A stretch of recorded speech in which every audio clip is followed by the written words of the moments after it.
The Boys is back in town, players, and you know your boy's been waiting. We got season 3 2 summers ago, which was awesome, and I got a whole 30-minute video on that with the Bro Hot Trick film, so check that out at your leisure. And well, then we got Gen V, which was admittedly not my favorite. There was some good stuff with the cast and characters in the beginning, but ultimately I felt the focus shifted from the characters, which were actually pretty interesting, especially in the beginning, to the plot, especially moving towards the end, which I felt was weak. But I will still check out season 2 for, well, the plot, you know. And did I mention the plot? Season 4 of The Boys is finally here, with the first 3 episodes dropping this past Thursday at 2 a.m. Central, I believe, which I have no idea why anything drops that late or early. And don't get me wrong, I'm glad I was able to watch it as soon as I woke up, but I kind of like the 7 to 9 Central type dropping of these shows. It feels like most people are winding down at that time. Everybody's kind of watching at the same time. It feels more communal and it's less likely to get things spoiled for yourself. But nonetheless, we shall begin just as I did with the season 3 review, and we'll get the lamest character out of the way, Frenchie. But compared to last season, it seems he has way more to do, no pun intended. Kimiko was not feeling him ultimately, you know, sorry not sorry, Frenchard. And so he found himself a Colin, and his big dealio, at least in the beginning of the season, in these first 3 episodes, is him wrestling with the fact that he murdered his new boyfriend's family, which is eating him up on the inside enough that he is relapsing. And you know, all things considered, where does this land compared to cheating on the scale of not good things to do in a relationship? Just throwing that out there. So this worries Kimiko, who is currently trying to work on herself, getting on that self-help reading grind, and then also trying to see a therapist, but having a very Sigma reaction to it. Her thing seems to be trying to heal from her trauma, confronting her past, and it looks like the Shining Light terror cell has been sighted in New York, the gang responsible for everything that happened to her, so she's looking into them. And I think by the end of the season, and she'll actually be able to start speaking. While Mother's Milk is the new de facto leader of the boys and is currently entrusted standing with the CIA, namely President Singer, to neutralize Victoria Newman, as he knows she's a very powerful and corrupt soup, probably wants to kill him as soon as the presidency gets cleared. He also as well is on his self-help grind, trying to combat his OCD, and is also truly Sigma in probably the most Sigma ways you can Sigma max, which is getting all nice and cut up, but having the baddie in your life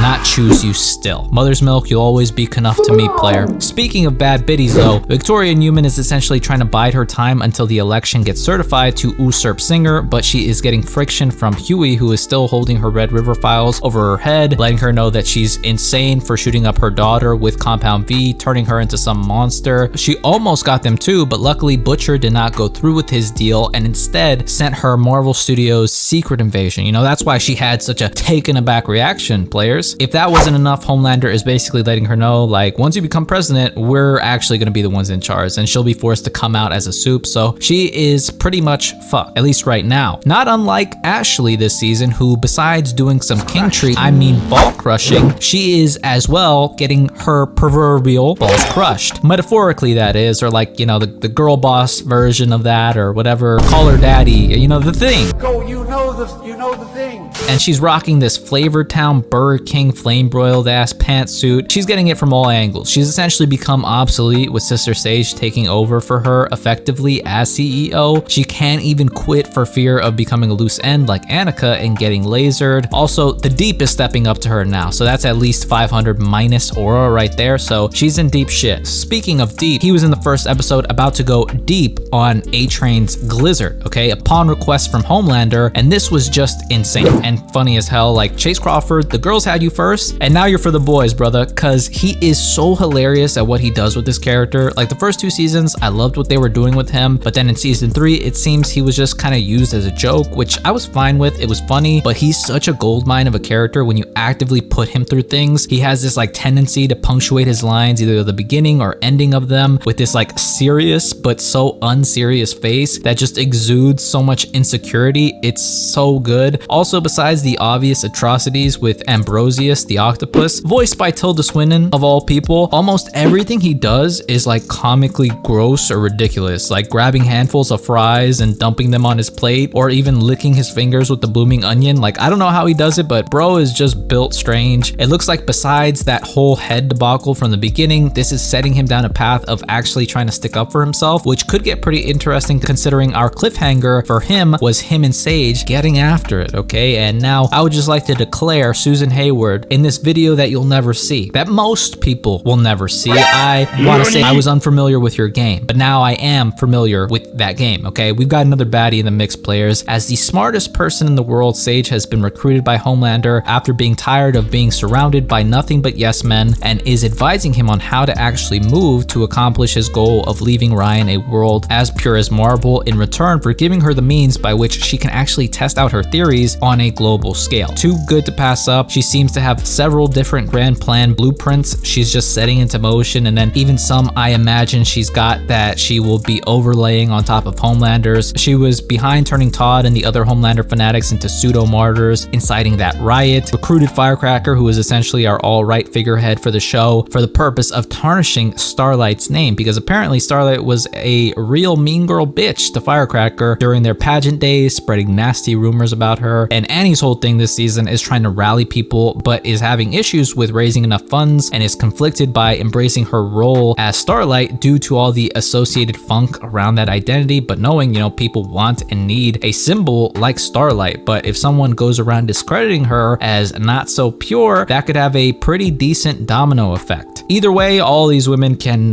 make me worse, but someone who is not getting worse and is actually getting legitimately better and has become one of my favorite characters, it's A-Train. Okay, his arc is truly legendary. I think once it's all said and done, it will probably be one of the best arcs ever. I'm serious. They set it up so perfectly in how they introduced Soups to us in the first season in this world, and what they really represent with him running through Robin and tying that traumatic event to the main character Hughie. So automatically you hate this guy, but hate is a feeling, and for you to feel, you must be actively invested. So from the jump, you care about what he does and what happens to him, and in the season, it looks like he's taking a pretty significant step to the side of good after all the shenanigans Homelander's been putting him through with the Deep, the pseudo-martyrs. Maybe Ferrell Streep put him over the edge. Side note, I love Will Ferrell, and I was like so surprised and happy to see him in here, but also, and I think primarily because his family is shunning him, that's his big motivation. And so he provides Hughie with the evidence that the martyrs were fake, and then meets with Mother's Milk, and then also saves Hughie from Homelander in that chaotic ass ice skating scene. That's how you do suspense right there, okay? I really think he's going to die, but die a hero in some way, probably saving Hughie again to make up for Robin, but having his family know he died a hero. I think that will be the real saving grace for his character, and I can't wait for that. Hughie, on the other hand, is dealing with his father being in a coma, which has brought his mother out of the wild, and so he is dealing with her coming back and essentially being this weird ass Vought Herbalife type saleswoman. And so when he confronts her, she explains she had severe depression that she almost unalived herself from, and so in order to keep that side of her from Hughie, that's why she left when he was a kid, which is sad, but again, you know, you deserted your child. That's a pretty unforgivable thing. But one thing we know about Hughie is that he has a lot of forgiveness within himself, so I think he'll probably more than likely reach a sweet point with his mother this season. Ryan is growing up and slowly realizing how weird his dad is, and also is really not taking to the whole seeing people as toys bit. He does have love for his father, but also still for Butcher, and upon realizing that Butcher is running on borrowed time, can't help but feel for him, which is driving Homelander mad. Cameron Corvetti is doing such a good job at displaying the emotional complexity in this young character and his predicament. He's such a talented young actor. Like, he's really doing great stuff, and I can't wait to see what he does in the future with this character and what side of the coin he'll be on by the end of the season. Butcher has since been kicked from the boys. He has less than 6 months to live and is having hallucinations of Becca guiding his decisions. He wants to make everything right with Ryan before he goes and make sure he doesn't end up like Homelander to honor Becca's wish, but fears he won't get the chance, and that Jeffrey Dean Morgan's character, Joe Kessler, who has probably a lot more up his sleeve than we realize, is going to either turn Ryan into a weapon or turn a weapon on Ryan. So lots of emotions running around and not enough time to really process them for Butcher. Now, Homelander is pretty much the same old Homelander. Still ruthless, cold, still saying the most out-of-pocket, inappropriate shit like, don't get anyone pregnant now, or make a sandwich out of her. That one really killed me, okay? It was crazy, but again, same old Homelander, just heavier on the old. So his whole thing this season is that he is facing his mortality. He isn't the god he believes himself to be or tells himself he is. Plus, he he's getting reminded that he ages, he does gray, and the little comment he overheard about VFXing out neck folds for the Dawn of the Seven was just great, really attacking the insecurities. And it's such a theme of this season, like facing impending death, still as insecure as ever, with him feeling like he's not enough for Ryan, while with Ryan still caring about Butcher, causing him to lash out, and it looks like fragment his mind even further as we get another great Green Goblin mirror scene pushing him to transcend his humanity by going home. So confirmed Apostle Homelander, which would be very crazy, but that looks to be the play with him. No idea what type of thing he can accomplish there, but I'm eager to find out. Apparently the virus isn't enough to kill him yet, but I imagine that's probably Newman's big play to get Homelander off her back come her presidency. Maybe we'll get a cough out of him by the end of the season, or maybe they'll bust out Soldier Boy from wherever they're hiding him and depower him. All I know is they need something very big to happen by the end of the season, which I think, since it's confirmed season 5 will be the end, they will for sure speed things up. I heard some pretty interesting theories about how this Joe Kessler guy is actually a figment of Butcher's imagination, seeing as nobody else has interacted with him, and we know Butcher is hallucinating like crazy, and then also that Hughie's mother is also another figment of his imagination from the Temp V, so that could be quite interesting if that actually turns out to be true. I like the idea that the Temp V doesn't just kill you, but keeps hitting you on your way out by messing with your mind, just adding to the weight and the severity of the choices made with the Temp V last season. And I think the Hughie one is a bit more far-fetched, since apparently she had been talking to his dad for the last year or two, but the Butcher one I can totally see being on point. All in all, this season is starting as strong and promising as the others. Cinematography, the music, the CGI, the action, and the writing have all been so on point. We even got our big gross out moment with Mr. Pink Eye Human Centipede here, or as I call him,